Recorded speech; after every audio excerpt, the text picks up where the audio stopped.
بله بینه نجا و بخیر بین دوی برنامه خواه جوی ویدیو خدا از حز دکم لگل نویسکار و لیکولینر و دهمان دمه در احنگره کرد خوشنگ اوسه افیبینه کی بدار بخم وکی همه افیبینن دیتر از حز ناکم میوانه خو بخو بدم ناس کرن از حز دکم کو او خو بدم ناس کرن که هجا بخیراتی سرسریم سرچاوا قالك سباس جبوتا وجبو في درفتا كنت دامه از هوشنگ اوسيمه جي روجافاي كردستاني سالا 1976 هاتم دنیای بنابا جواکا نویسکاری و روشنبیریا کرد و وکی روشنموان هلبستوان رومان نویس لیکولینر تیم ناسین بزمان عربی و زمان کردی دنویسینم حتى نها نه برتوکێ منی هەلبەستی هەنە بزمانی کوردی و عەرەبی سێ ڕۆمانێ me هاتنە چاپکردن ڕۆمانە چارەمینجی لەبەر چاپەیە ساڵا 1970 de خەڵاتە کەتارە ئا ڕۆمانە عەرەبیستند ji girîngtirîn xelatên romanê ê di cîhana Ereb de ye romana min a yekemîn bû 2017 bibûre 2017 ev roman amina yekemîn bû weşangerê milî li Libnanê ewî şand vê xelata hanê vê pêşbirka hanê ji nava nêzî 500 roman ku tevlî xelatê bibûn romana me ji xelat wergirt û hat wergirandin zimanê îngilîzî û ferensî ez wilo tevlî gelek çalakiyên nivîskarî û rewşenbîrî li derveyê Belçîka û li hundirê Belçîka ez tevlî wan bûme berî di vê meha borî de pena Belçîkî û navenda helbestê Poezî Centrum li vê derê li Belçîka pirtûkekî min çapkirin helbestê min bûn wergerandin zimanê Holendî û bi hev re çapkirin pirtûk jî va li pişt min e çi jî ez çûme platforma romana Erebî li Qahîre platforma romana Erebî li Filistînê gelek pêşengehên pirtûka ez hatim vexwendin yanî di wê çarçeveya hanê xebata min di warê wêje û di warê nivîsandina siyasî gelek rojnameyên Ereb ji min re belav kirin rojnama El Hayat nêzî 10 sala zêdetirî 10 sala ji min re nivîsê me belav dikir Şerqul Ewsat Sefîr Mustaqbel gelek kovanên Erebî nivîsê min belav kirin rojnama Tirk radîkal nivîsê min ji El Hayat distend û werdegeran zimanê Tirkî û ji carekî dîn dibare dikir endamê pena Kurdim endamê pena Belçîkî me û pena navneteweyî û ev yanî باشه تو باورم بهتر em bêjin di rêya Ereban de tê nas kirin an ez şaşim yanî bêhtir di wî warî de yanî Kurd di nav Kurda de tu bi çi rengî tê nas kirin di nava Kurda de ez demekî baş apoçî bûm dema ez apoçî bûm jî me di warê yanî di medya PKK de di medya hewldanê min xebatê me hene kovarekî me li Libnanê hebû bi zimanê Erebî navê wê Sorgul ez ji desteya weşanê de bûm nêzî salek sal û nîvek ez nivîskarê Azadiya Welat bûm bi zimanê Kurdî lê nivîsê minî di Azadiya Welat de tenê ne li ser mijara Kurd bû li ser mijarên taybet ê din mijarên rojhilata navîn her kes di mijara Kurd de dinivîsîne lê di kesên pisporê ê pirsgirêkê rojhilata navîn nebûn nivîsekî minî heftane di Azadiya Welat de hebû heta demekî min dinivisa piştre me yanî têkilî Kurd bûn ev yek yani niha derûdorê tevgera PKK li Bakurê Kurdistanê nivîskarên wan bi nas dikin ê wekî din belkî bi nas nakin li binxetê li Rojavayê Kurdistanê jî Kurd Ereb bi nas dikin li başûrê Kurdistanê belkî niha xwase edê qîvê van çend salê dawî çek têm nas kirin li Rojhilat ez nizanim lê tiştek heye mere دەما دبە خودی هەلوەست خودی کەسایەتیەکی رەخنەگر هەلبەت ئالیەن کو توان رەخنە دکە مرۆڤ مارژینال دکە نەما ولۆ بەحسا مرۆڤ دکرد ولۆ bi çavekî dijberî li nivîskar bi siyasetmedar bi aktivîst bi yanî bi çavekî wilo dijberî dinerin lewra yanî xweşik wilo guh nadin meselê yanî ne tenê wilo guman davêjin ser mirov mesela ev xelata ku min girtî xelata Qetara yanî ji girîngtirîn xelatên ê di cîhana Ereb de wek him ji aliyê pere hem ji aliyê tercüme û di nava medyayê de gelek aliyên Kurd wilo guman avêtin li ser min ku rexneyên hoşeng li me dike wekî hêzekî siyasî li aliyekî din xelatekî wêjeyî wergirt lê rêtir tu bîngeh ji vê meselehanê re tu nerêz rexne digirim lê kesê ku vê xelatê dan romana min a yekemîn pisporin ji seranserê cîhana Erebin yanî Misrî bûn, Urdunî bûn, ne li welatekî tenê bûn yanî ji tu kêm zêde tu medya Kurd tu dişopîne û çawa hêzên siyasî bi nefesa medya Kurd girtine û li gorî berjewendiyên xwe yên hizbîtî, partîtî, kartînin li hemberî kesa, li hemberî aliya, li hemberî gelek yanî li ser gelek asteya vê medyahanê kartînin. Başa berhema ku xelat wergirtî bijar û babeta wê çi bû? Yani bêhtirî xwe çi bû? Mijar ez duwarê romanê de ne wekî meqale me. Meqale niha mijarekî Kurdî gulser diaxivim, dîrekt ez diaxivim û lê di romanê de ez piçekî ji wê çerçeveya herîmî ez hewl didim derkevim. Yani erê ji dirbêsiyê me lê çêna bi romana me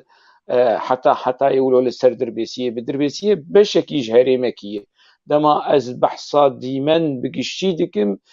dirbêsî di nav de. Dema ez behsa mesela Kurd dikim di nava dîmenê rojhilata navîn wekî mesele yanî mantiqê me û stratîjiya me di nivîsandina romanê de ne ew mantiqê ku ez ra min ji niv de Kurda şiyar bikim û hestê netewî û bîr û boçûnê netewî bi Kurda bidim naskirin û em di yanî sala 21 de ne yanî ez wekî teksta cegerxîn û kî me ez û em filan kesin û em vêvan kesin û Kurdistan çar perçe ye û doza Kurd ev e yanî ne vî mantiqê min e ev yek hate dua yanî ez li meselê warê alîkî însanî dinerim.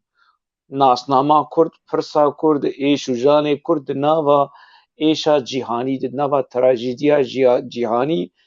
û ê herêma rojhilata navîn bi vî rengî bû. Kurd jî di wê romanê de beşek bûn ne giştî bûn. Yani ne ku seranserî romanê li ser mijara Kurd bû. Mijar gelek mijar di wê romanê de cihê xwe digirin. Mijara Filistînî, a Sûrî, a rojhilata navîn, a Tirkî, a Kurd di gel hev de çarçoveyekî wilo gelekî wilo di nav hev de gelek çîrok gelek welat nasname de wê romanê de cih digirin belkî komîteya a nirxandinê a tehkîmê a wê xelatê wilo dît ku bingeha vê romanê yan jî armanca wê bêtir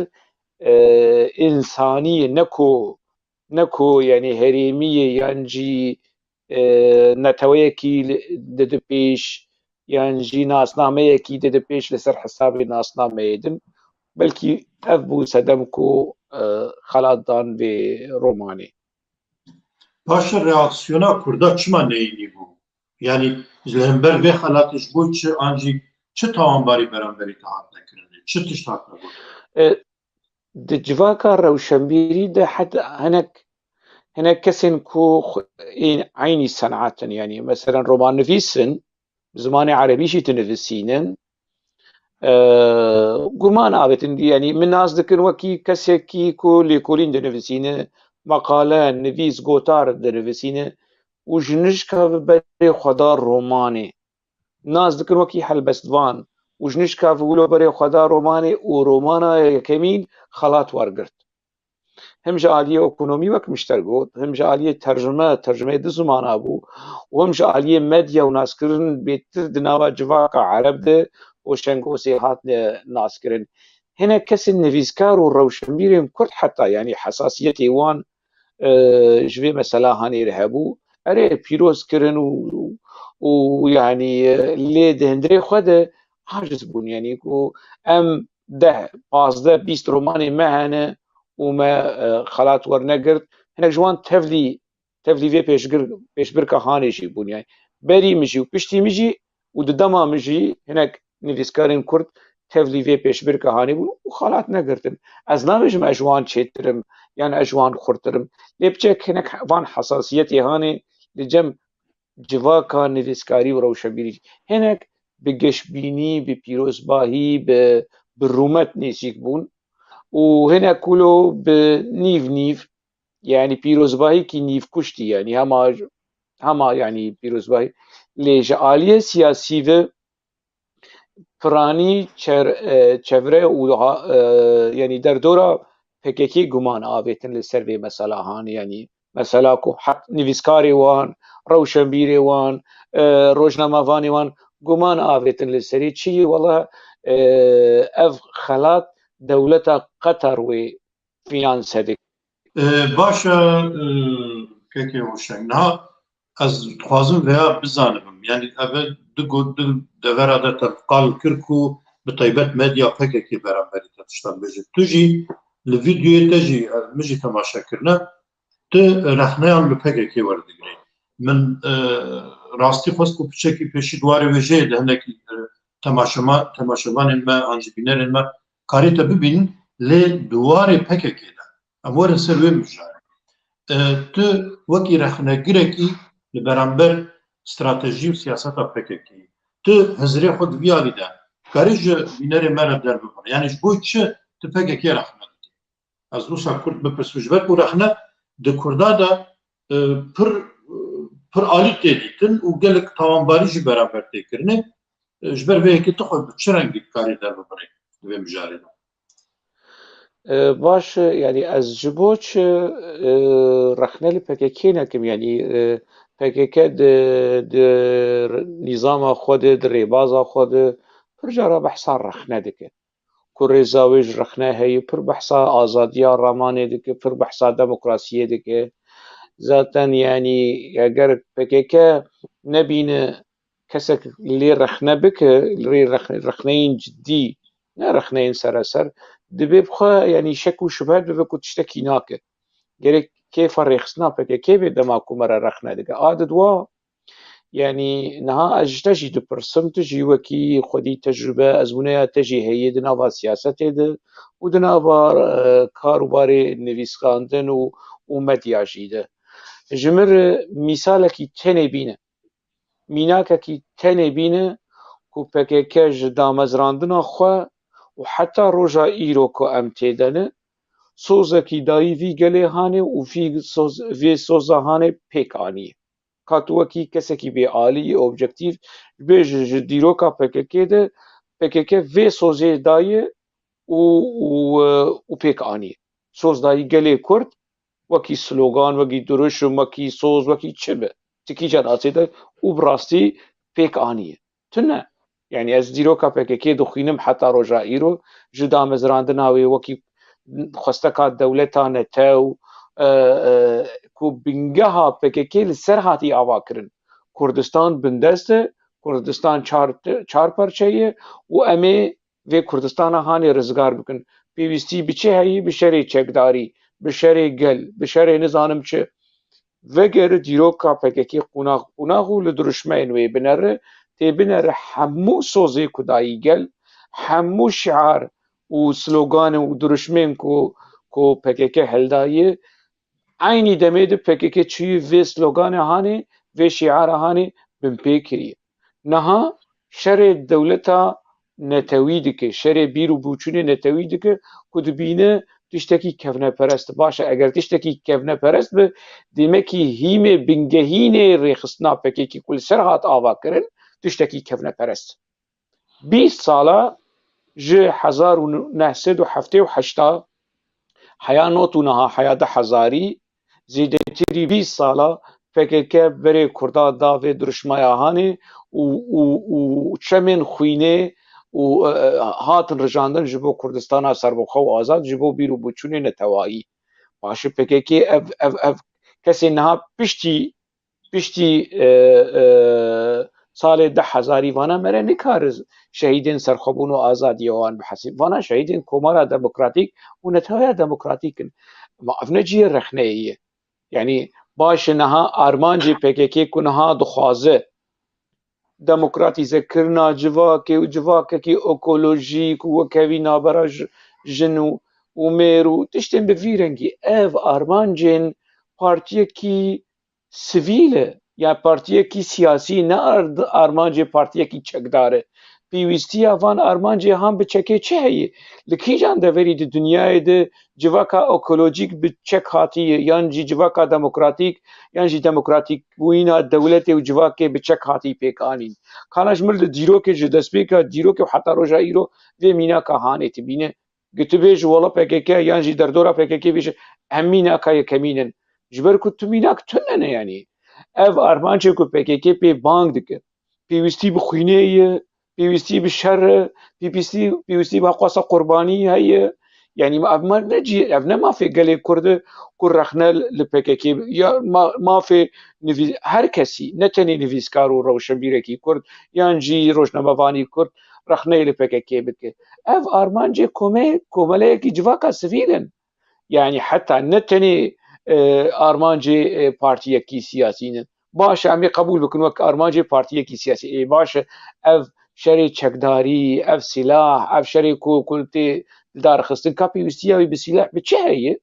Yani tune. Ev ne cihê rexneyî heqwasa qurbanî werin dayîn ji ber armancekî ku hemû Kurd nimutefeqin li serê. Ne ev beş in. Heqwasa xwîn têrijandin ji ber çi? Ji ber kê? Ji min li dîroka PKK vegere, her tim PKK hesaba ji xelkê dixwaze, ji endamê xwe dixwaze, ji hev kesê ku ji wan qut bûyî dixwaze û ji gelê Kurd û ji nivîskara dixwaze. Rojkî ji roja PKK nehatiye hesab nedayî vî gelê hanê. Negotiye em lêborîna xwe ji gel dixwazin, biborin, 20 sal ji Emrê Mehmed got qey Kurdistana serbixwe û azad em ê pêk bînin, me pêk nanîn. Tê bîra te Ocalan li salê notî not û yekê digot 10,000 sala 10,000 sala Kurdistana serbixwe û azad. Veger rojnama serxwebûnê tê manşêta wê bibîne, tê bibîne sozê Ocalan. Baş e ev sozê Ocalan kes qey tune di nava Kurda de were hesab ji Ocalan bixwaze bêje te sozekî da me û li gorî vî sozê han gelê Kurd teqsîrî nekir. Xwîn da, pere da, can da, rih da, gund hatin wêran kirin de ka dem hatî tu hesab bid vî gelê han. Birêz Ocalan li pêşiya mehkemê di sala not û niha 10,000 lêborîn ji dayîkên leşkerên Tirk dixwaze. Kesek ji Ocalan re nabêje ya tu çima ji dayîkê gerîla jî ji lêborî naxwaze. Ma qey gerîla bê xwedî ne. Ev şehîdê han qey bê kesekî wan tune bi nivîskar û rewşenbîr werin hesab yani ana wextê ku hesab ji Ocalan were xwestin qey dinya qira dibe. Xelk xwedê ji esmana anîn erdê û mûnaqeşa xwedê kirin, mûnaqeşa pêxembera kirin. Ma qey kes tune di nava PKK de li dûrî PKK were mûnaqeşa rewşa bi rêz Ocalan bike, bêje bi rêz Ocalan yani te divirdî şaş çû, te divirdî ne baş kir, ev şiara we, ev stratejîya we zarar gihand gelê Kurd. Kes tune vê rexna yani ana ez kufir dikim ma ez li dijî milletê xwe me, li dijî gelê xwe min dema ku ez rexne li PKK bikim. Ne tenê wilo yani gelek tişt hene herêmên parastina medya wê di nirê Kurdistana Iraqê de bin. Baş e ji bo çi net di nirê Kurdistana Tirkî de bin. Kurdistana Bakur 4 qat 5 qatê li Kurdistana Iraqê hene xêr e. Yani bi rêz qera îlan wê derkeve bêje Recep Tayyip Erdogan şerefsiz e nizam bênamûs e eger neyê Kurdistana Iraqê, eger neyê êrîş neke. û ji piştî tê êrîş dike û şer çêdibû pevçûn û derdikeve ser televîzyon dibêje ma em gun yani şer li ser me diheyî û êrîş li ser me diheyî ma em ê bi ku diherin? Êrê birê me tu dijmin vedixwîne Kurdistana Iraqê. Hêja, komutanê mezin, lehengê mezin, qehremanê mezin tu تركاتش تركار دبيجو ورن وقت جا تركتين تشما ولو خربندك تشما يا كستنا ولو رخنافان مثلا هاني تشتين از رخنه البككي ديك براي هيجا حبوب بلغا جا ادبيات بككي جا برتوكين اوجلان جا ارشيفا بككي جا روجنامه سرخبوني از رخنه بفيرنجي لبككي ديك برا ورن جمر بيجن ولا تا انفورماسيون جو جيكي نبأ او لا تفي رخنه اخو دانيه تنا حتى نهاجي برسف تنا برسف جينا يعني برسفك يقولوا بمنطق بعاقل تم تاوانباري دجون أردوغاني نزانم بي أخوان المسلمين نزانم براج بي برزانجي بي فدكة بي يعني حزار تهمين بي بنجا بي أساس بي أخلاق كسك تنور يعني حساب جبير رخصنا هاني بخو باش از نویزکارك بوان رخنه هاني متليا كسكي خوين كريه متليا يك جنویزکار و روشنبیرن دناوا پککی ده یانجی شروانین پککی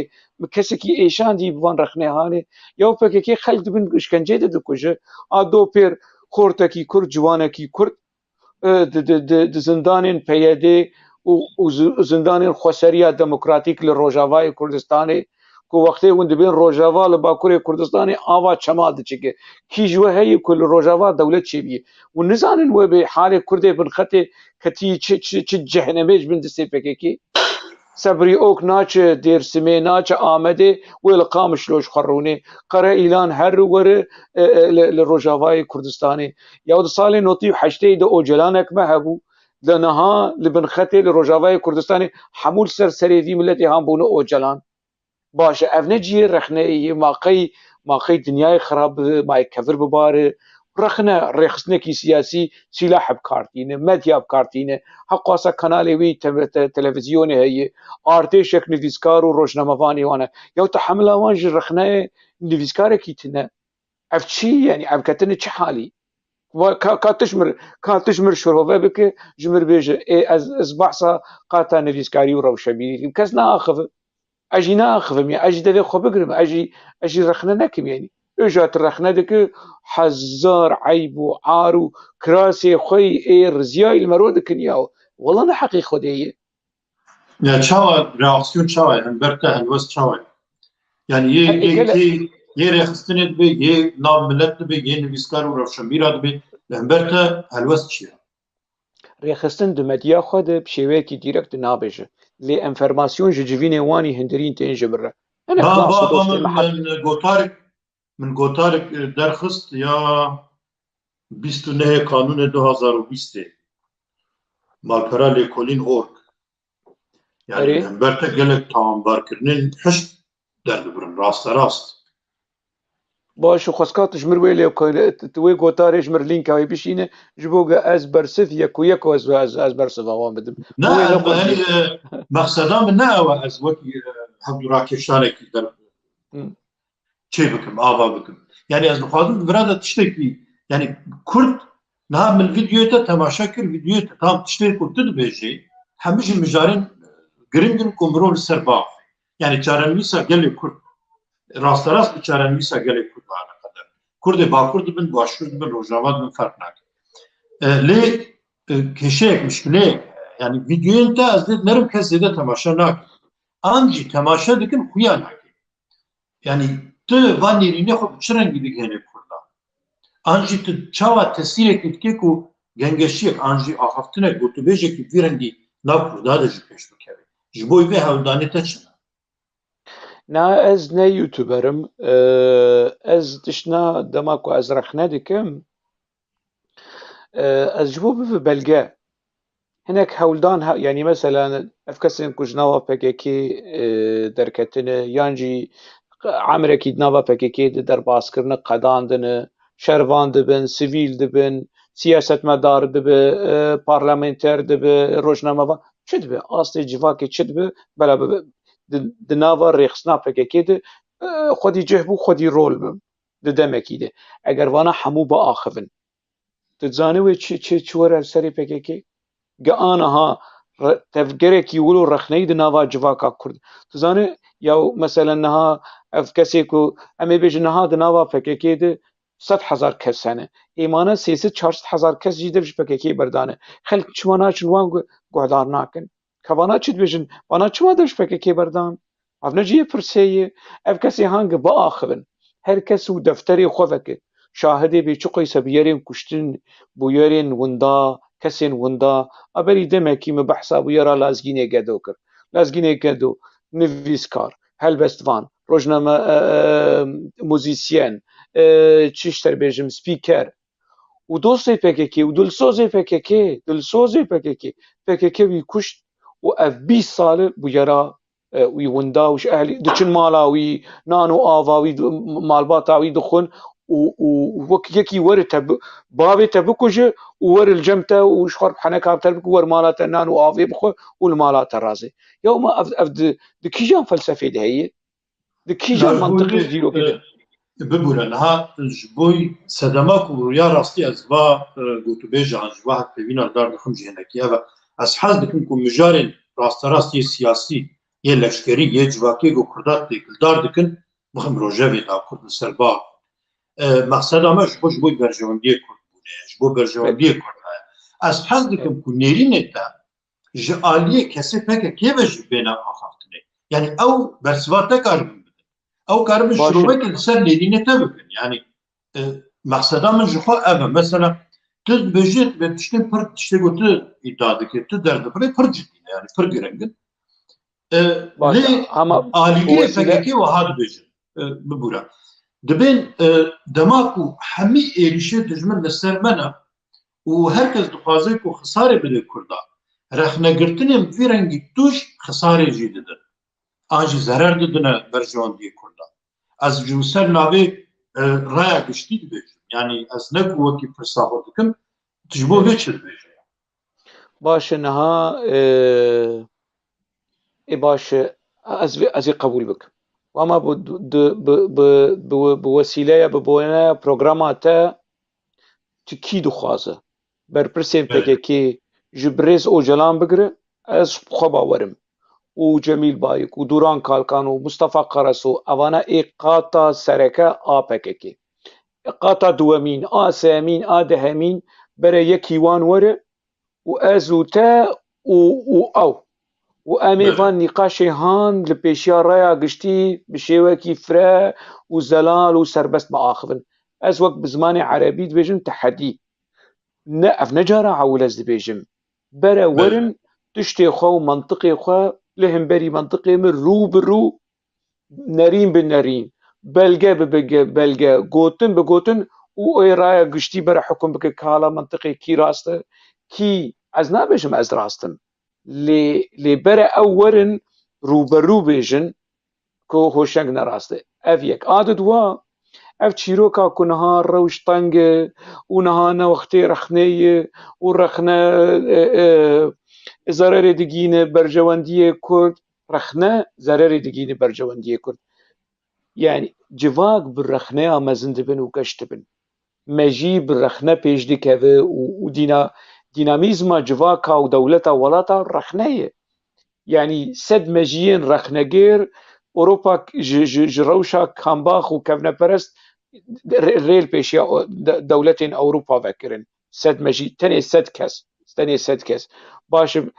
kaşmir ji dîroka PKK ji ewil ji heftê û heşta û heta roja îro kengî ne di rojê tengiyayî debû ne her tim dibêje rojê tengiyayî û êrîş li ser me ne û nizanim çi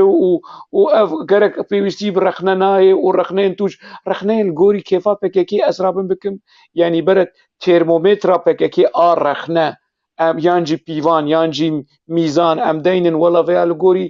îyar û bere bêjin îyara rexne ceman çi ye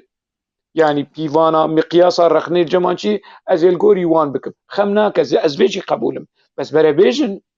baş ez ter mînakekî biçûk bêjim dibêje berjewendiyê gelê Kurd ji salê şêstî diyaloga di navbera Mela Mustafa û Barzanî û hikûmeta Bexdadê di salê heftê û yekê de di salê heftê û çarê de problem tim Kerkûk û Sincar û Şingal û ev herêmên hanê bû حتا نوتو یەکێ تم دیالۆگێ دنابەرە کوردê Iraqê û Bexdayê de ev kêşeya hanê dawiya dawî Kurdên Iraqê maddeya 140 di destûra Iraqê de tekez kirin tespît kirin ku gerek ev herêm vegerin Herêma Kurdistanê ev tijî dizane û raya giştiya Kurd dizane. Ya niha PKK şer dike dibêje ez şingal nahêlim were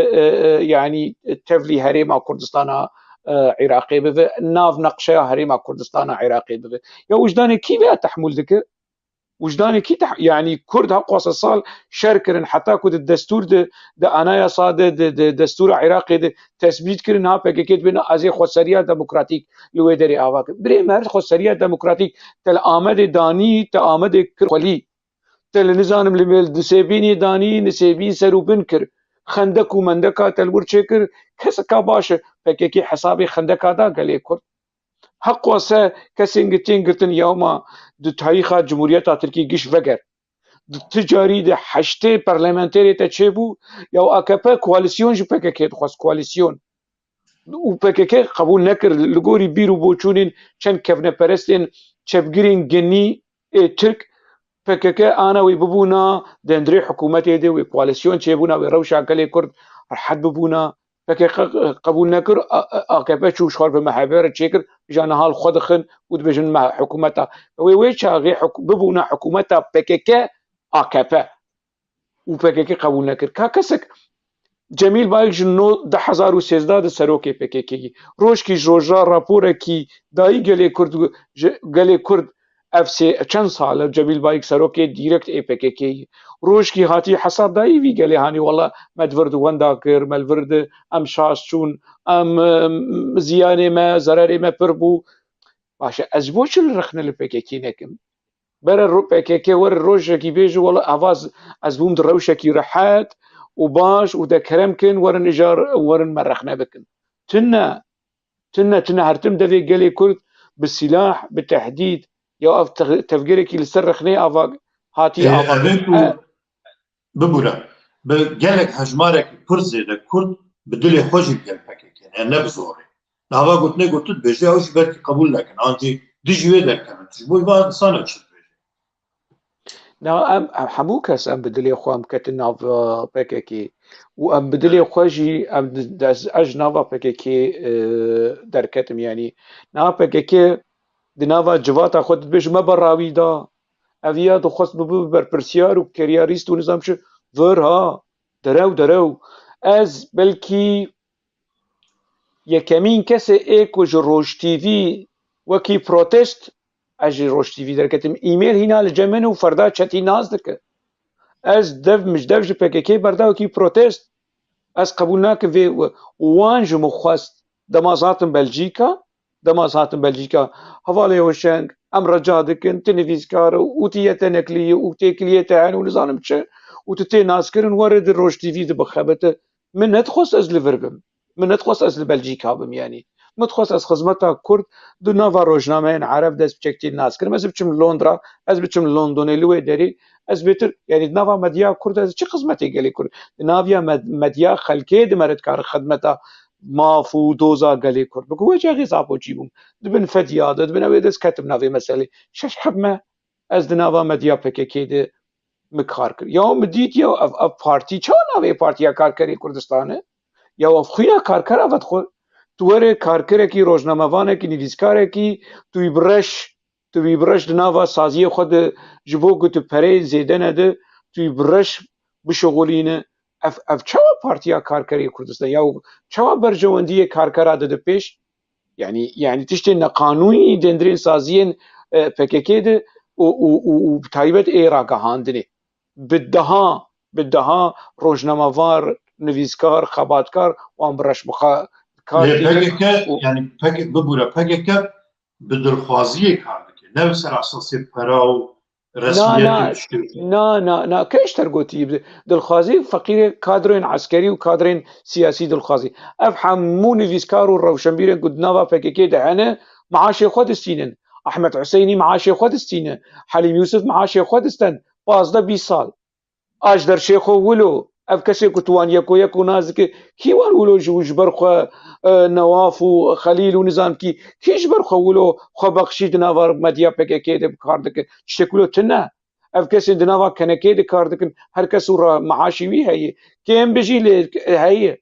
کسی کی ولو بلاش خو بخشی به پرد نوا مدیا پککی د جبری جید و آنا جید کسی کی ولو د آزادی ولات د ازگر پولیتیکا د ازگر گندم د کسک تنه يعني افيك ولو خباخ شو نظام تشي ام نا هر کسو معاشه کی وی و بپرد شغلن افيكو پارسنا پککی و رکلاما پککی دیگه بپره از چند محکی دناوا پککی دبوم 400 دورو بو 600 دورو بو يعني مپردستن از و چاغي پنابر بوم لوي دري لبلجيكا وقتي وانج مخوست ورد مديامد بشغل وكي اديتور وكي روجنامه فان وكي نظام تشي ورتيت بشغل نبا نتشيك بو نبلاش بو ونتني ولو يعني كسن هن دنافا في مدياهان د 1500 1600 اورو دسينن حتى 1000 اورو دسينن دراسته يعني نها PKK پترولا هريما روجافای کردستانی اف 7 سال گاز و پترول تزاند روجه د چو قيسه بوچه PKK روجانه چو قيسه د كذا بوچه PKK جو روجافای کردستانی تنی کسک تذکر حساب جو PKK بخوازه یک جوان روزنامه‌وان کرد ادنا و PKK دکار بیشه دویره بیشه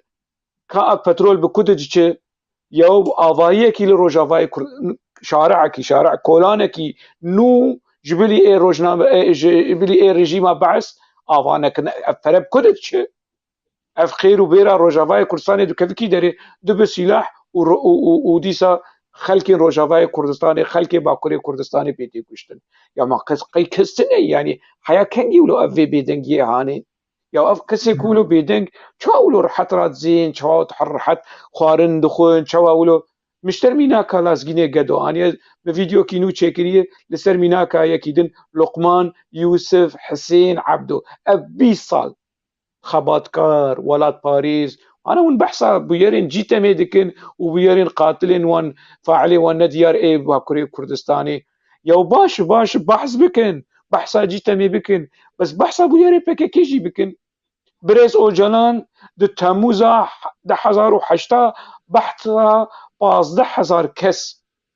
دناوا PKK د هاتن كشتن يا قي افانا بخدينا قي كسكتني ورج اوجلان یاش PKK بخواست وانا چوا هاتن کشتن اوجلان دخستیه سلیم چروکیا و سعید چروکیا و نظام شمدین ساکک ارباوه من سروکه بر سروکه گله کرد ماتنه سروکه وی ریخت نهانی بو ماتنه سروکه چوا برپرسیاریات اخلاقی و سیاسی تنه لیبورین ده بخواست جوان قربانی هانی تنه کسک رخنه بکل اوجلان تنه کسک رخنه یا تبخوته که مانه تشی نزیکی وی مسئله هانی جمیل بایک مانه امر و فرمانه کشتنا بریندار PKK ده ده 1002 و اف اوجلان دی بیشه بزمان اوجلان جی کریس کوچيرا روزنامه‌وان فرنسي لروما د سالانوتو نه د مجله الوسط د هف پیویند جمیل عبد الله اوجلان سروک PKK دی بیشه جمیل بایک امر و فرمانه کشتنا بریندار ما ای PKK دای و کومکوجی چه بو یک دو دوشوی کومکوجی هانی فلتی د الپیشیا گل لپیشیا دیروکی لپیشیا پاشاروجی جمیل بای گوتی از لیبرینا خود خوازم به وی بریا راهانی دا اشاش بو PKK د دنیا د دیتی کسک وره بریندار خو بکوشی یا اف توان شر د قانونان اف نتوی تو بریندار دشمن بکوشه ها د اسیر دشمن بریندار دشمن بکوشه توان شر جبو خود مرور بریندار خو بکوشه کالا ورش مربش اف خباتکاری سیویل دناوا PKK د سالانوت و نهادر لقمان یوسف حسین عبدو دبراهیمی شهید لسروا بریندارا نها تماشاوان الوی سروا چکی ناکوکی چیرمن یعنی ابتوای دای خود چرنگی کاری اثبات بکن تشتکی و ها چاها چیرمن سروکی کی PKK بریندار خود بکشه چرنگی کشتنه یعنی چاها چیرمن اف بویر دناوا PKK ده اندام PKK عسکریه ای کسی اندام کاری عسکری کربه پچکی ولو کفناره دناوا PKK همو و مسئله هانی زانن نزبو تماشاوان یعنی بريس عبد الله اوجلان سروك PKK لروما بنویسکاری و پسپوری دوزا کرد کریس کوچیرا هفپیوینه کی کرد اف هفپیوین بزمان عربی اف ناز دبیجم اف بريس عبد الله اوجلان سروكي ريخسنا بككي سروكي قلي كرد سروكي نتوي سروكي نووي حموتشت او دبيجه بكير دبيجه ببلغيه ذا تشت ببلغين اف بكريس كوتشيرا بسفور وروجنامواني فرنسي بسفوري برسا كرد كريس كوتشيرا دجار سه جاره به اوجلان را هفپیوین چکریه هفپیوینا داوی بری اوجلان بگرتن به رواندن به محکه در روشنامه کووارا الوسط کل لندن دردکت کریس کوچیرا پرسا اوجلان دکه پرسا جمیل بایک دکه دبیجی کسی دوامین کیه يعني وات نهال الروماية بلكي تواري قرتن بلكي يعني اوجلان دزاني كو روشاوي كريتيك يعني لالترناتيف يعني ولد شخورد حسابت كو الترناتيف كي ورجهيوي جميل بايك يعني اوجلان دسر جميل بايك اجاد اخذه چد بيجه دبي اف كسيهان دجارة بحثا شاشتي وكيمانية جميل بايك دكه بريس اوجلان بريس عبد الله اوجلان بحثا جميل بايك دكه دبيجه كير ناي بفي سروكي بككي بكير ناي بفر كسي دوامين دنافا بككي دي كسي دوامين تنا شما تنا يابو دبيجي جميل بايك دجارة دفج ريخسنا بككي داي بيكو الريخسني فقره بيكو يعني دفج كاربر داي بسري خوا دو دبيجي جميل بايك فرمانا كشتنا برينداري مائي بككي داي اف اوجلان دبیجه لسر جمیل بایک یعنی کیمانی جمیل بایک دبیجه جوی روزنامه‌وان فرانسی کریس کوچیرا به بلگه به انفرماسیون ناز دبیجم اوجلان بريز عبد الله اوجلان دبیجه نمی گوتیه اوی گوتیه اف یک دبیجه بریار دایه کشتنا بریندارین ما و اف بویر تثبیت کریه یک دو جناوا وی کومکجیا هانی فلتين وبحثي كرن اف اندامين بككي بون بريندار بون حجتا جميل بايك چبو ويچاغي اف برينداري ما قتي كفين دستين دجمن احتمال هاي ببن خاين ببن اعتراف چي دكاما كيجا شريده نابد كيجا شريده وربط كيجا سالا نوت دبد سالا نوتو ددواده بلكي دي شري نوتو ددواده بلكي نت شري نوتو ددواده ليد سالا نوتو ددوا سالا نوتو ددوا اوجلان بالسال دبيجه دبي اف بريارا جميل بايك بو وما بريار محكوم كر ريتوي محكوم كر تشكر تبريار بجميل بايك وانا سروكي بي توي محكمه كر تبريار محكوم كر دبي بريار محكوم كر ما قبول كر نتناولو تزان بريس اوجلان چد بيجه دوي هفيفينا هاني ده تشتك جي خرابتر دبيجه او برا رايا قشي ناز بكن وفقرن وي انفرماسيون هاني جي اوجلان چد بيجه دبيجه جميل باي كنا كس هنا قومطان كشتنه تواني شر كرنه جنايت شر كرنه افجارا يكمين اوجلان اعتراف دكه كو دوي سالي ده دنوت ونهاده كو دنافا بككي دي جنايتين شر جرائم الشر تاوان شر دنافا بككي هاتن كرن دبي جميل باي كوان كشتي بس ما قبول نكر ام دكارن وان جنوب پرورده بكن يعني اوجلان قبول دكه كسن تاوان كارن شر دنافا بارتياوي ده هبن و يجبو چه تيوان بكجه بإذن ما ام دكارن وان جنوب ده پرورده بكن وان جنوب ده نو بكن وخمناك يعني نمشكلة تبروبلم تنية تكيشتنا برا بمانا يعني رخنا لجميل بايك دكي كتا چما كسا چما قمطانا كشت بحجتا توان شر خمناك يعني اف رخنين عبد الله اوجلان وجميل بايك دناما شر بقوري شر زاغون شر ياساين شر ام بيجن هر تش بقوري حقوقات جهان نامش يعني كشتن تشتكي نورمال عن لا نورمال الجوري بطيبت دنا حركتك وقت يا فكك يعني هيك دربي خطا فكك بي لفسري تشيام بيجن دربي خطا فكك دربي ارمانج فكك يعني كشتنا هنا تشتكي عصرية نورمال عن لا نورمال اجبركو برانيا راي يشتي بهاج نورمال يعني بيت تشتي وصاج قوم اگر يك تشي فكك كذا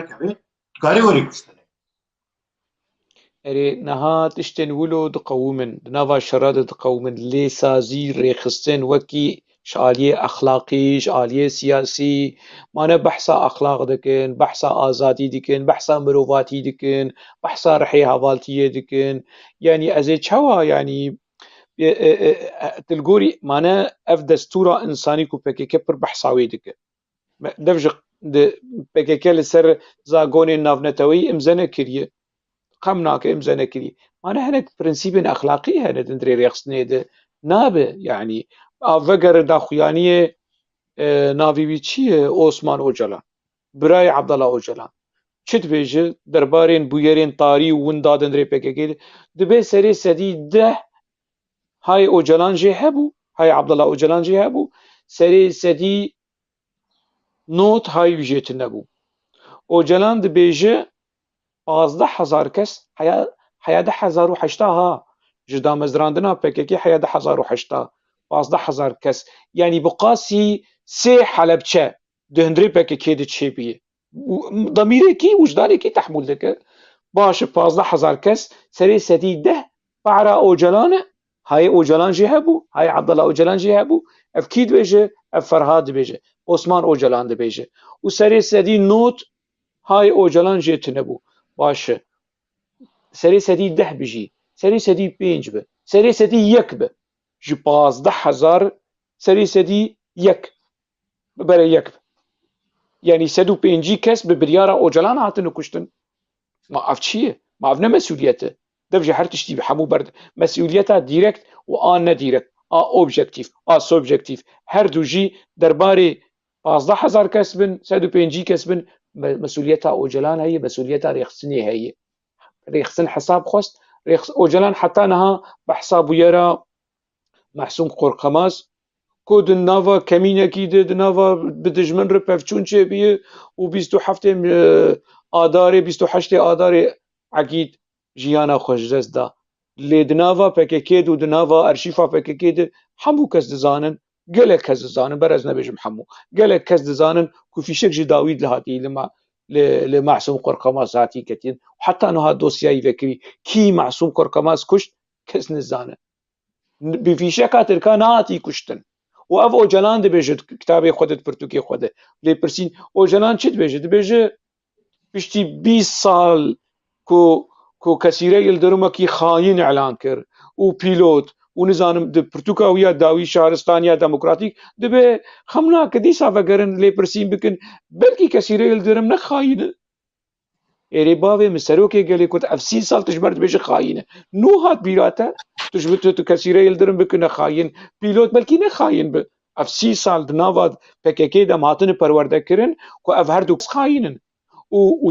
تجي فانت شتاد زانه والله انداما ميته و مالباتا و ميت بو باش نها كاتش خبرس بك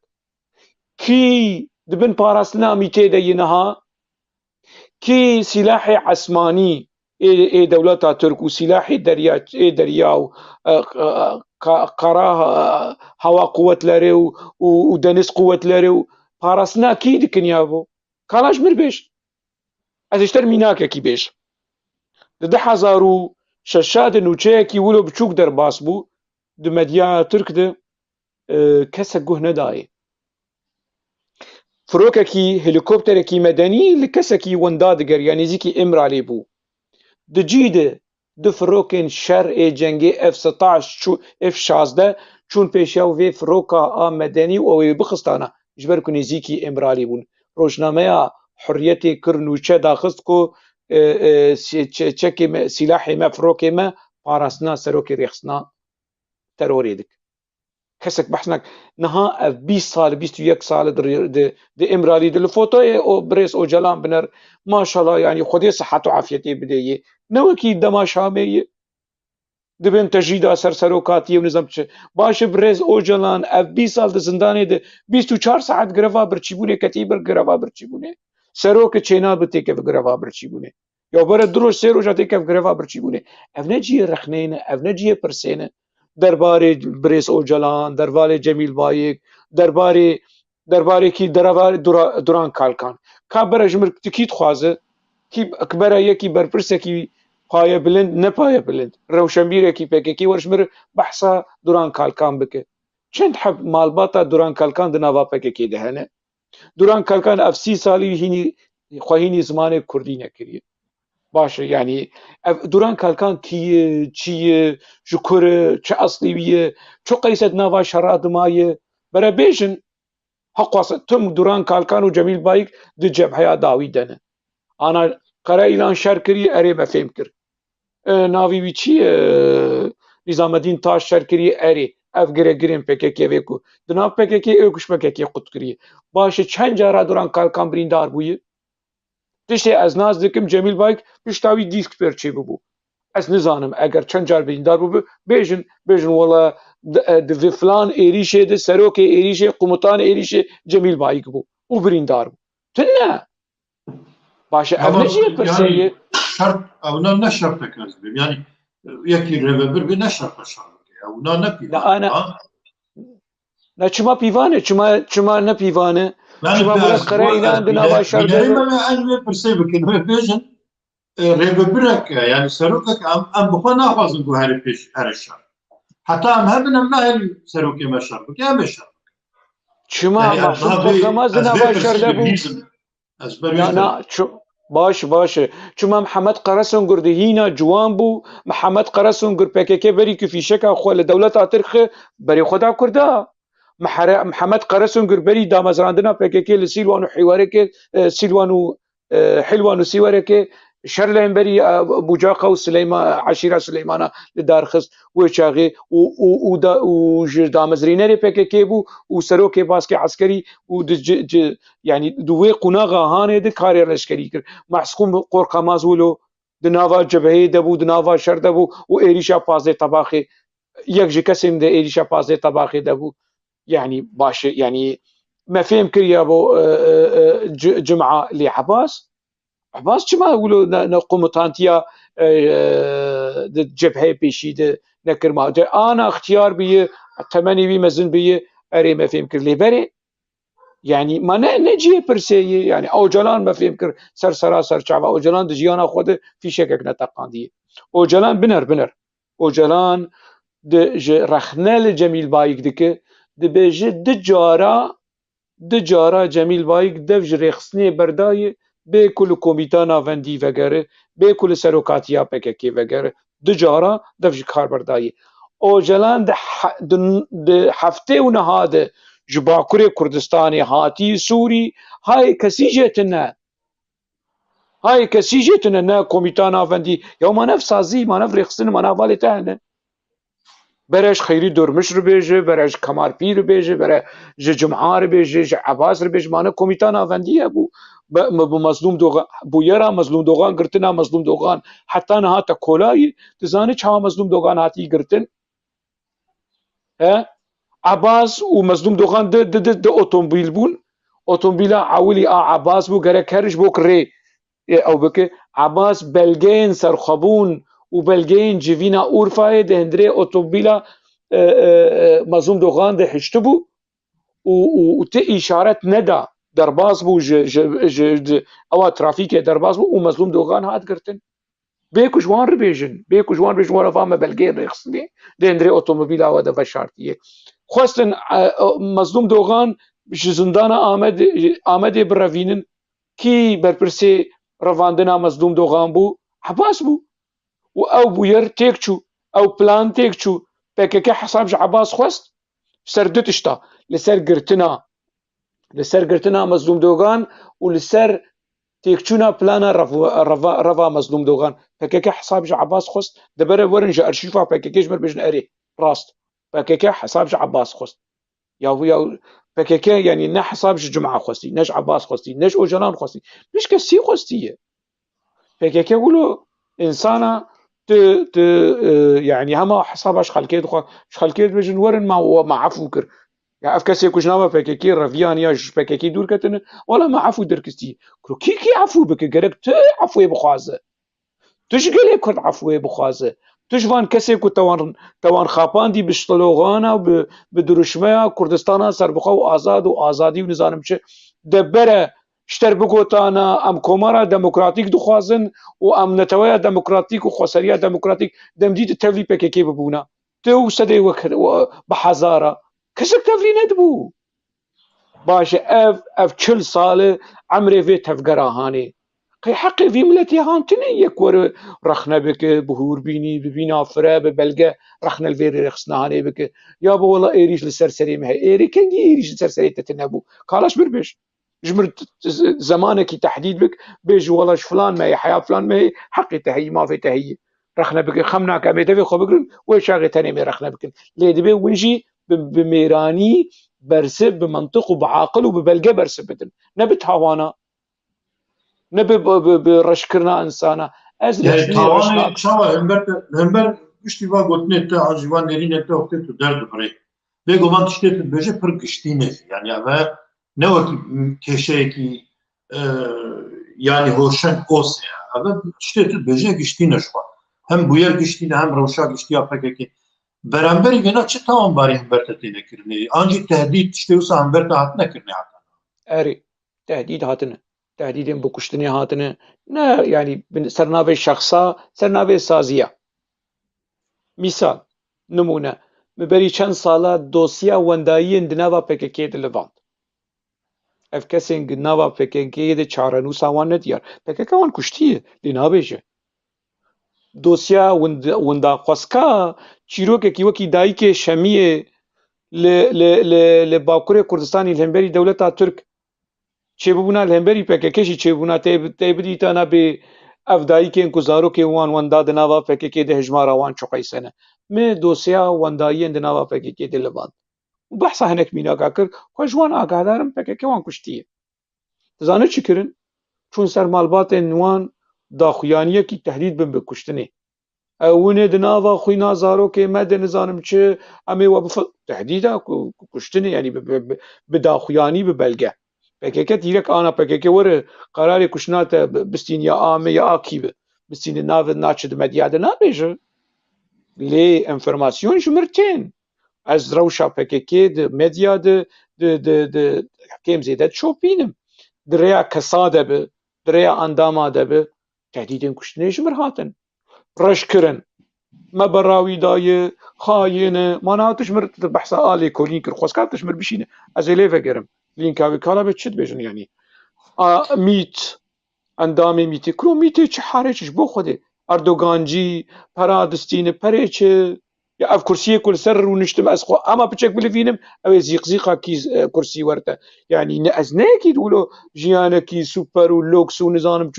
مشتي ولو اف درو ببختيهان كلام بكن ورن مالام ببينن باز چوادجيم يعني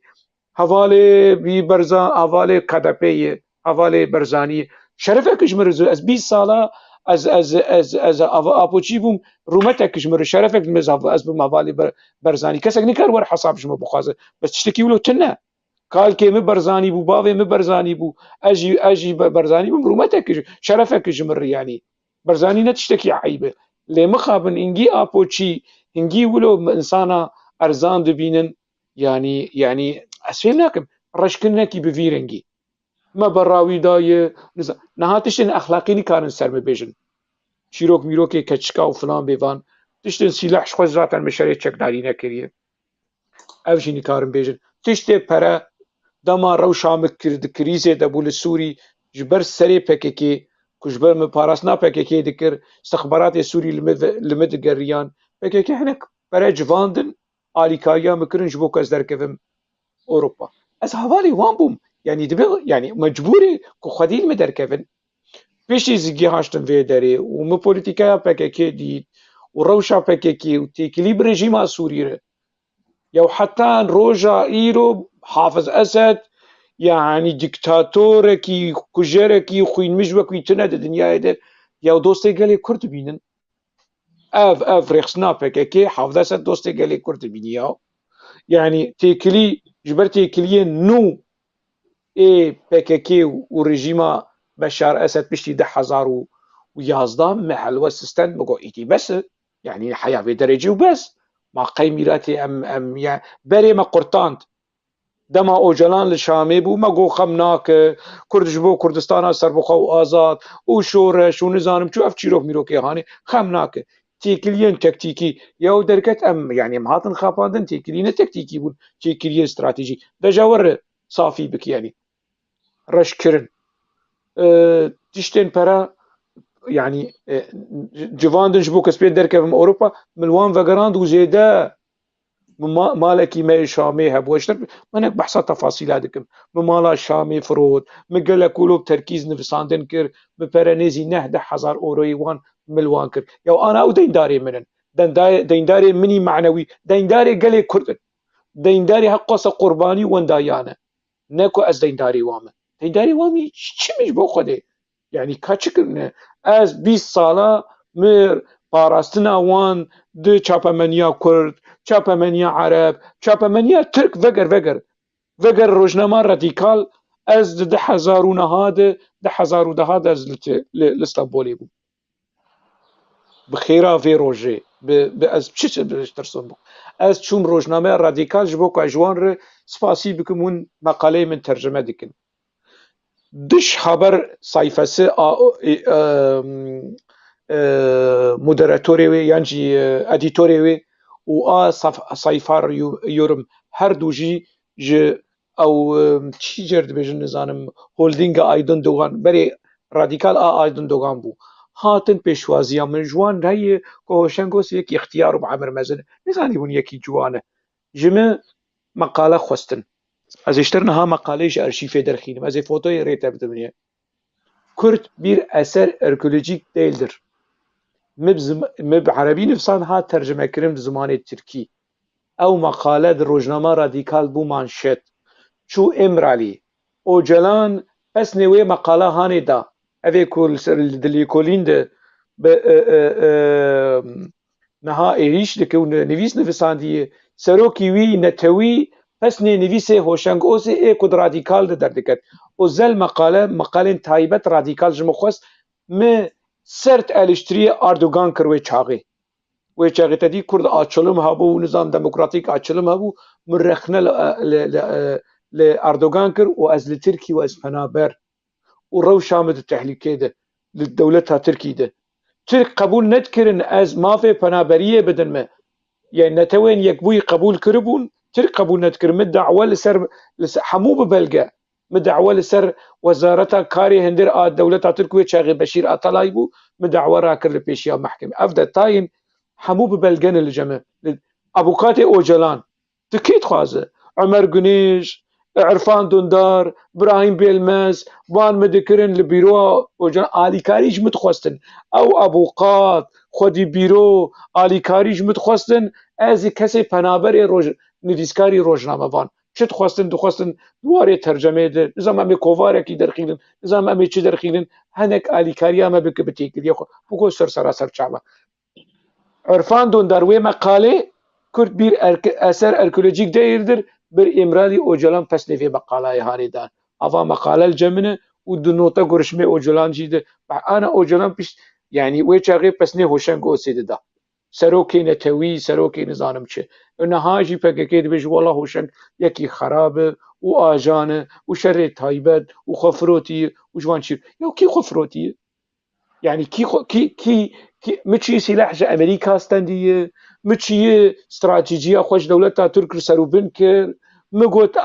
كردستان سربخو آزاد تشتكي كريت وبيس معافتي جوبي ما خيانتي بأقوى صح 1000 شهيد سرخبون وآزادية كريه دبر برادرين هان وگر آنا وگر روزنامه سرخبون ل ويب سايت تاوي مال براوي لوگو اوي جو سرخبون وآزادية برومتر تشتكنينه اريباوي متنها شر سرخبون وآزادية لوگو روزنامه خو بگوهر بيجي سرخبون ج كومارا ديمقراطيك برومتر تشتكنينه ji xweseriya demokratîk bi romettir nîne ev 20 salê te tu wilot bêje tene Kurdistana serbixwe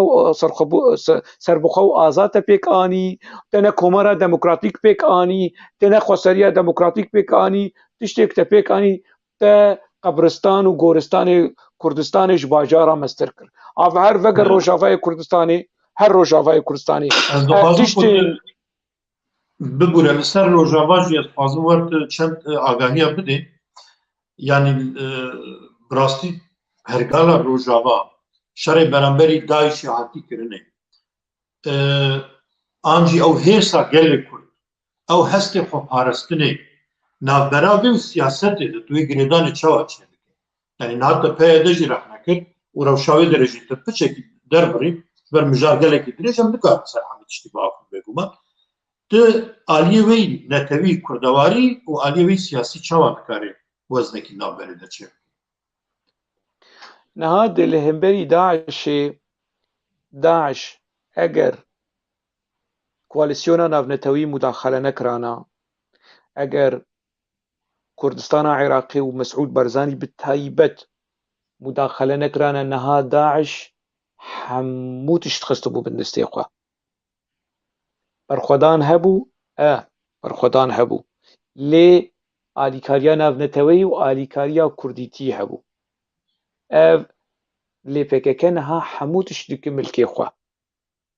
Ne rola Kurda dibîne, ne berxwedan. Ji xwe zaten divê Kurd mirî bûn. Min Kurda ji gorê derxist, min Kurda zincî kir. Ya Kurd çawa mirî bûn? Kurd çawa mirî bûn? Yani ji bo Xwedê kîja mentiq, kîja mejî wilo tehmûl, kîja wijdanê rewşenbîrî, exlaqê rewşenbîrî qebûl dike ku miletekî mirî bû vî miletê han min vejand. Ne rast e yani. Hestê netewayî, hestê berxwedanê, biryana berxwedanê berî PKK jî hebû, piştî PKK jî wê hebe. Di nava PKK de hene dîmen û destanên berxwedanê ê bi rûmet ku Kurd hemû Kurd xwe pê bibînin hene. Şek û şubhet li ser vê meselahanê tune. Lê mere nikare gelê Kurd û hemû ev bîr û boçûnên netewayî û hestên berxwedanê bike serencama xebata PKK. Tiştek hûn tune yani. Ne rast e. Kurd ev ji Şêx Saîd û heta roja îro û heta 100 salekî din jî Kurd xebat û tevgera wan û liv û tevgera wan ji bo azadiyê hebû. Îja wê herin berxwedana Kobanê bikin tenê milkê xwe û istismar bikin li hemberî Kurda. Hûn li kur bûn. Me li ber xwe da êrê kur û ma ti rê ji Kurda re tevayî vekir, 5-6 hezar keç û xortên Kurda pêşmergên Rojavayê Kurdistanê ê nelbin banê we, bi qerara we, îdara we. Hûn nahêlin derbas bibin. Hûn dibêjin werin ya têkevin bin baskê me ya ciyê we tune ye. û ja piştre dibêjin ka hûn li kur bûn, dema me xwîn rijand, hûn li kî derê bûn. Ma rêvebirê Rojava bixwe ne xelkê Rojava ne. Ew bixwe ne xelkê wê. Na tiştekî wilo tune. Rêvebirê PYD, rêvebirê YPG tîne. Na rêvebirê wê hinek tiştek dîkor hene. Na wekî mesela Bakurê Kurdistanê lê piçekî Bakurê Kurdistanê bi inisiyatîv e. Yani tu jî dizanî yani HDP dîkor e. Wê kadrokî rêxistinê emr û fem talîmatê rê îdarekirin û rêvebirina HDP kadroyê rêxistinê bide. Yani dewleta Tirk dibe ya ev ne sir e. Dewleta Tirk were bêje wela vana baskê siyasî PKK ne rast e. PKK mesela hani rêve dibe. Lê ji rewşa PYD kambaxtir e. Rewşa PYD hîna xweziya emnî vê HDP bana. Piçek wilo inisiyatîv de ji HDP re heye ku piçek biaxivin, Osman Baydemir tiştek biaxivin. Erê carna tên gemkirin gelek caran yani li ceme newlo ye. Li ceme temamen kadroyên Bakur. Damarê jiyanê ê rêxistina PKK bin xet e. Rojavayê Kurdistanê ji aliyê xwîn, ji aliyê şervan, ji aliyê lewma PKK hazir e. Ne tenê Kurdistana Bakur, heta Kurdistana Iraqê jî bike qurban lê ne hazir e dev ji Rojavayê Kurdistanê berde. Niha petrol jî rite, gaz jî rite, روشتنه بمليون دولار دکوه بودجهیا PKK ji Rojavayê Kurdistanê. Kesên ku rê vedibin veger rojnama serxwebûn tê bibîne. Ne Aldar Xelîl, Aldar Xelîl rebenê Xwedê li ber çi ye? We bawer kirî Salih Mizlim, Aldar Xelîl, nizanim çi. Heta Bahos Erdal, heta Nurdîn Sûfî. Ne li ber tiştekî ne bana? Ne li ber tiştekî ne? Ê kesên kadroyên Kurdên Bakur hemû tişt di destê wan de ye. Ez ji termî nakbînim. Dema Öcalan hat girtin di notûneha de tu jî dizanî Konseya Serokatiya PKK hat çêkirin ji 7 kesa. Cemîl Bayik bû, Osman Öcalan bû, Ali Haydar Qaytan bû, kî jî bû? Nîzametdîn Taş bû, Mustafa Qereso bû, Duran Kalkan bû û ê heftan zindan wekî bûn. Heft mêr jin jî navan de tune bûn. Veger erşîfa PKK li serxwebûn dû daxuyaniyê Konseya Serokatiyê bibîn. 7 kes bûn. Hemû mêr bûn, hemû ji Bakurê Kurdistanê bûn. Hema Sûret Memelesî jî, Şîklî jî neyekî ji Rojava hebû, neyekî ji Rojhilat hebû, neyekî ji Başûr hebû. Hemû Bakur bûn û hemû mêr. Piştre ku hat rexnekirin, îja Şîklî Bahos Erdal anîn kirin serokê baskê leşkerî HPG. Lê esas dosyeya eskerî di destê Ebas de ye. Ji kuştina Mihemed Qeres Sungir di heştê û sisiya de yekê gulana heştê û sisiya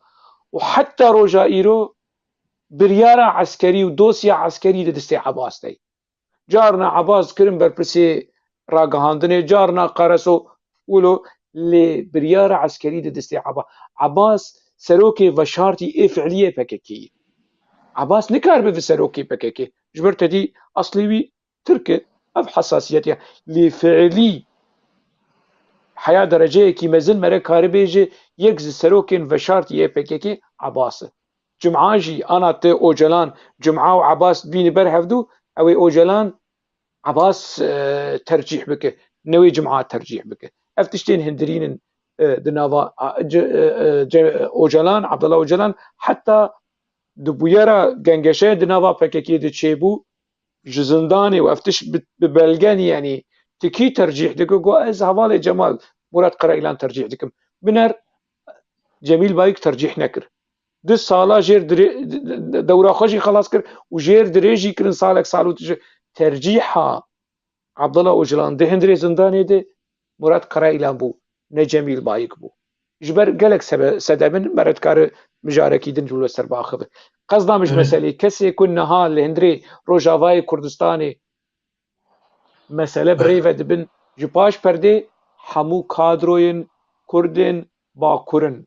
û Kurdên Sûriyê şîklî ne, tenê dekorin, tenê vetrîne ne. Ne zêde.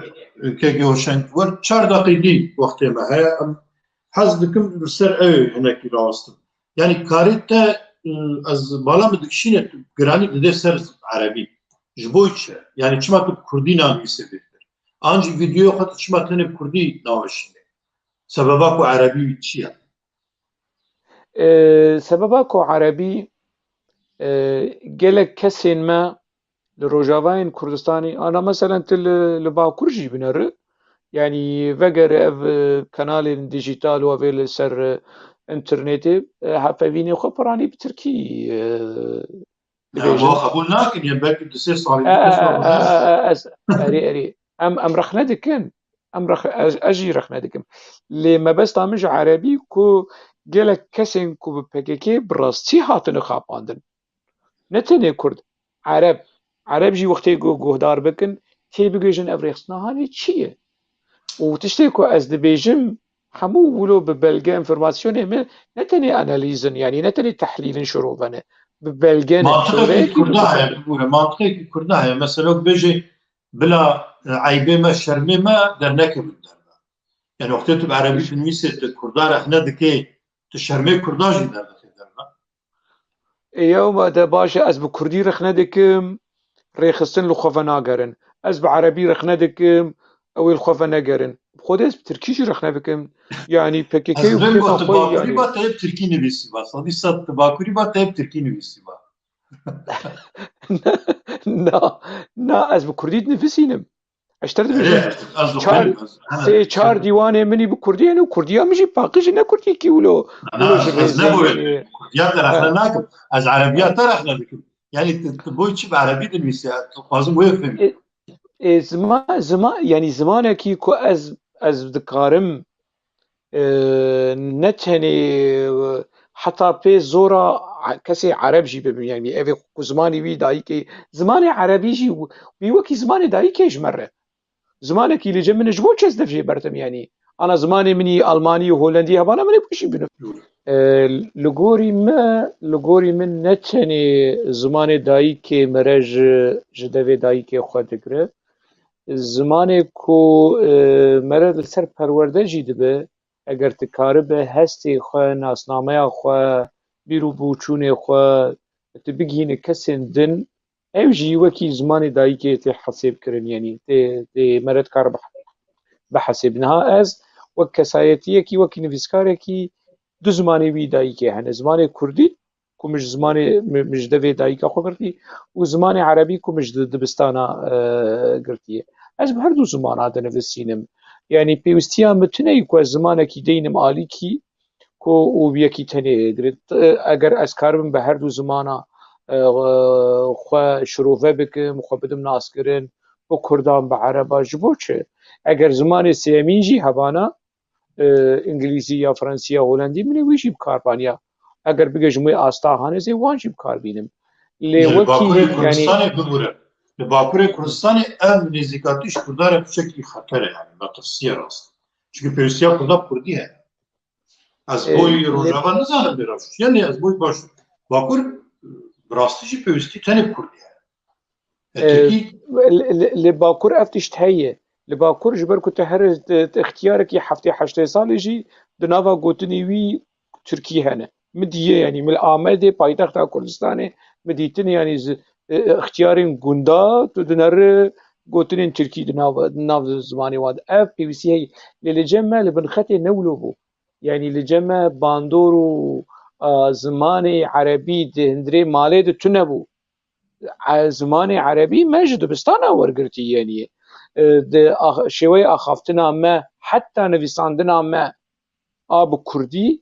hinek ez tekstê Kurdê Bakur dixwînim dibin bandora Tirkî de ye hevoksaziyê dibin bandora Tirkî de ye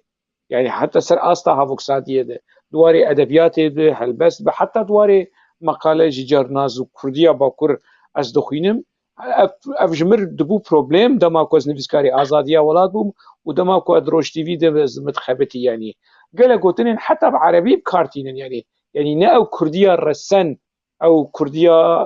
ku paqij yan jî li gorî hevoksaziya Kurdî tê bikaranîn na bandora zimanê Tirkî li ser Kurdiya ku di Bakur tê bikaranîn gelekî heye tu ji Mihemed Ozun bigir û heya ku tu ji kî derkeve heya ku tu Samî tan derkeve ev tişt heye yani ev bandora heye carna meselen di Rojtîvî de problem çê dibû yani min digot çima gotina hedef bikartînin çima qatil bikartînin bêjin hat kuştin yan jî kuşt dibe na qetil kir ku çî qetil kir got wela yani qetil kir ku ji piştê de hatiye qetil kir ne ji singê ve hatiye ku kuştin yani qetil kir jî gotin Erebî ha gotina qetil Erebî yani çawa ne bi Kurdî bi Tirkî tê bikaranîn welo derbasî nava Kurdî kirine û vê mantiqê hanê ev tişt li cem me bin xetê newloyê li cem me bin xetê band hevoka me ya Kurdî nivîskarê me Kurd yani serê sedî ez karim heftê heştê jî dema ku dinivîsînin ne dibin bandora Erebî de dinivîsînin dwarê hevoksazî dwarê rêziman de hevoka me ya Kurdî heta ji me tê paqij yani ne wek li Bakur belkî lê li bin xetê newloyê heta binere di demekî di qunaxekî de azadiya welat yani hîna ji dema Musa Enter hîna sax bû ku salê notî yek not û du pirraniya nivîskarê azadiya welat ji bin xetê bûn yani temwîna wê ya teksta û nivîsa û tiştên wan ji bin xetê dihatin ev mesele li cem me yani او مترسيين لسر زماني كردي تنا لي بلكي لباكور افتش راست مديت مدنافا جواكي ديت مدنافا قطر او شمبيري ديت يعني دنافا يعني ام د ازاديه ولا دنك روجنامه کی زروجنامه کی بزمان کردی دوشینه د هندري اواهي اويده د نابره اديتوري ويد بزمان تركي دا اخبر نتني ولو از چوم چيه القنديله جميل بايك ازور جميل بايك روبرو كا هفال هوشنگ تشديد مديرك جميل بايك قوت 10,000 هاوينا 10,007 و 8 از لچي قنديله تشديد تشنديد وشغز چوم بروجنامه الحياه مهن هبيفين چيكرن بقرا اعلان رو جميل بايك وعباس وانا موان تبادي وديالوج جتنا برامت شيبو جميل برسيت تشدي مگو تشي يعني ملاحظات تتبينيه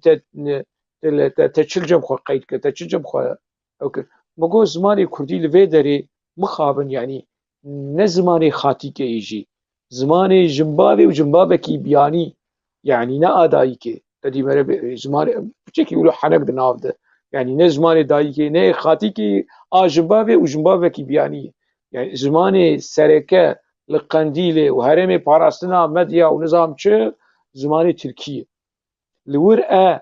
للجمل بن خطي او مترسيتنا اگر من مترسي بدي تانا لسر زماني كردية لسر ما وكس وك نفيسكار كو زماني عربي وشونا اي كردي دا بقري و اي كردي جيجيانا زماني كردي جيجيانا ببابج من زماني عربي دانيا عليكي نولوي بفكري داي خوندوان زمان كردي يعني وقت دما كمروب عربي جي دا اخذ يعني هي سامتره يعني بشكل ولو زحمتي هي يعني يكي كرد جارنا هناك تيجا هناك تير من زمان كردي كتاب كارانين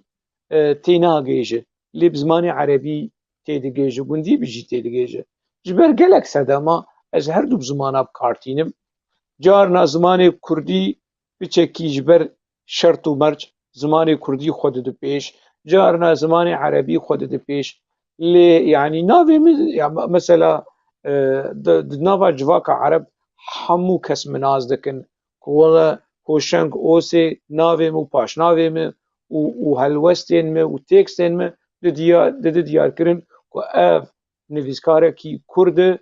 بنافي خوا بنافروكا تكستي خوا حتى كو يعني تكستي بزمان عربي بيجي شوالي جبر فيش مرقولو نا مترسية نا ولو يعني كو از زماني عربي دينم آليكي وتني زماني كردية كارم ازر دو زمانم كارم اگر زماني سيامين جي هبس كارم ازيب سي زمانم كاربينم شو قيسا مروزا كارب